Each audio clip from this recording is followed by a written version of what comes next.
Hello बच्चों लोग, क्या हाल चाल। आज हम लोग पढ़ेंगे क्लास ट्वेल्थ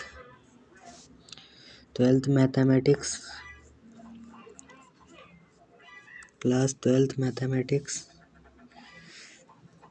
चैप्टर 1, जो कि जिसका नाम है रिलेशन एंड फंक्शन।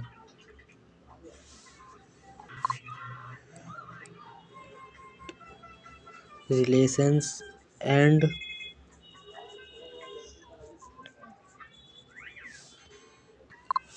मैं आपको बताऊं रिलेशन और फंक्शन क्या होता है। उससे पहले हमें समझना होगा सेट क्या होता है। Set is a well defined collection of object. उसे हम लोग लिखते हैं बिग लेटर से। यहाँ पे ABCD कुछ भी लिख सकते हैं। फिर उसके बाद कर्ली ब्रैकेट और यहाँ पे कोई भी एलिमेंट, जैसे 1 2 3 लिख दिया मैंने। आप लिख सकते हैं ABC, कुछ भी लिख सकते हैं। उसे कहते हैं सेट। अब रिलेशंस होता है कि किसी भी एक एलिमेंट की मल्टीप्लिकेशन दूसरे एलिमेंट्स में होता है। जैसे कि ए एलिमेंट मैंने मान लिया A, B एंड C, और B एलिमेंट है 1 एंड 2। तो अगर हम वेन डायग्राम से समझे तो ए हो गया, B हो गया और ये C हो गया। ये 1 हो गया, ये 2 हो गया, ये A सेट हो गया। तो एक एलिमेंट 1 से 2 से है, इसका भी 1 से 2 से, तो सबका रिलेशन हो गया। तो A क्रॉस B हमारे पास आ गया कि A का 1 से, A का 2 से,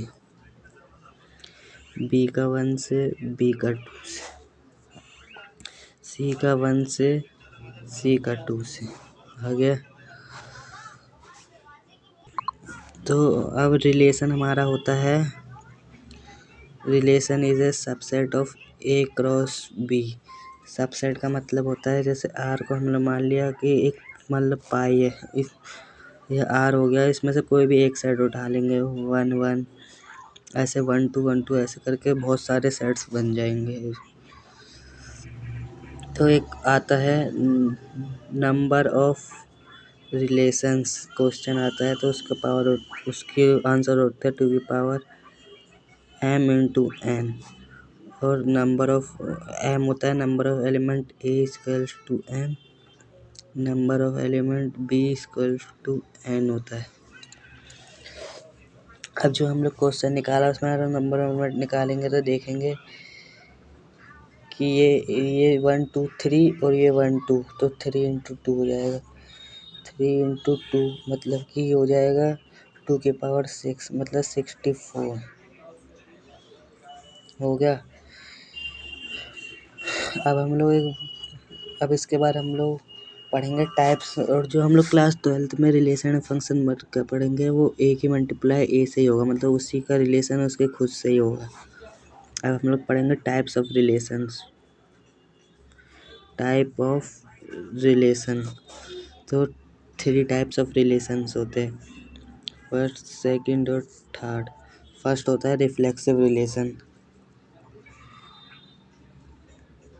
सेकंड होता है सिमेट्रिक रिलेशन, थर्ड होता है ट्रांजिटिव रिलेशन। मैं सबसे पहले बताता हूँ फर्स्ट रिफ्लेक्सिव रिलेशन क्या होता है। रिफ्लेक्सिव रिलेशन वो रिलेशन होता है कि कोई A, बिलोंग्स टू R होना चाहिए और A बिलोंग्स टू A होना चाहिए, सेट होना चाहिए। जो मतलब कि R A में A है, 1 है, 2 है एंड 3 है। तो अगर मैं रिफ्लेक्सिव रिलेशन की बात करूँ तो R इक्वल्स टू होना चाहिए 1 1 2 2 एंड 3 3। मतलब कि यहाँ पे 3 है, 3 एलिमेंट्स है, तो यहाँ पे भी 3 ऑर्डर पेयर होना चाहिए। 3 में से एक भी कम हुआ तो मतलब वो नहीं है। जैसे कि R इक्वल्स टू 1 1 की बात करूँगा, जैसे कि यहाँ पे A है, यहाँ पे 1 1 सिचुएशन को होल्ड करता है, लेकिन ये रिफ्लेक्सिव रिलेशन नहीं हुआ क्योंकि बाकी के 2 एलिमेंट्स गायब है। ऐसे ही मैं R को करूँ, R इक्वल्स टू 1 1 और 2 2 है। ऐसे ही मैं R को करूँ 1 1 2 2 3 3 एंड 1 2। ऐसे ही मैं R को करूँ 1 1 2 2 और 1 2, तो हम लोग देखेंगे कौन सा रिफ्लेक्सिव है कौन सा नहीं है। तो ये देखो 1 1 है 2 2 है 1 3 नहीं है, तो ये नहीं है। और इसमें देखेंगे 1 1 है 2 2 है 3 3, और ये एक एक्स्ट्रा एलिमेंट है। एक्स्ट्रा कुछ भी हो, मिनिमम 3 होने चाहिए जो हमारे पास है, मतलब ये है। इसके बाद ये 1 1 2 2 1 3 3 3 ये नहीं है। ऐसे ही हमारा रिफ्लेक्सिव रिलेशन खत्म हो गया। अब हम लोग सिमेट्रिक और ट्रांजिटिव अगली वीडियो में देखेंगे।